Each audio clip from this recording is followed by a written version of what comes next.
So MSA, it's not like it's an atypical Parkinsonism syndrome. We saw in my movement disorders unit in Braga Hospital, we had a patient who was diagnosed with MSA in 2009.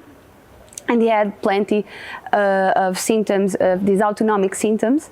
For instance, orthostatic hypotension, erectile dysfunction, also dizziness, and later on in his disease, he started developing non-motor symptoms, meaning respiratory ones, like hypoventilation, laryngeal stridor, and those symptoms were really comorbid, and he stopped breathing at night. So at this point, he was treated with 2,200 milligrams a day of levodopa, meaning every 2 hours he had to take his medicine to stop him of having those hypoventilation episodes. So at this point in our consultation, we decided to try some intestinal perfusion of levodopa, trying to keep his levels of levodopa stable in his blood.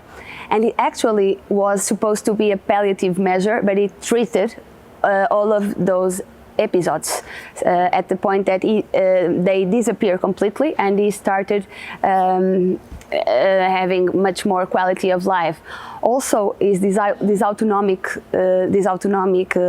episodes improved a lot at the point that he could not even stand because of his orthostatic hypotension. And after intestinal Levodopa-carbidopa gel, he started doing things with his family. So it was really therapeutic for these patients. That's why we decided to bring this case, because sometimes we don't have standard treatment for those conditions, but we can always try to broaden our horizons, and new treatments that are not really approved for this condition but can really help these patients.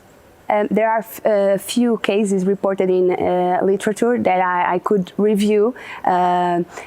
Very few, at the point that we were really in doubt if we could try it on this patient. But I think if other colleagues can see this case and being inspired, maybe if we can try this in a broader scale, it could really help lots of patients, not only in a palliative, but maybe in a therapeutic level, as it was the case of this man.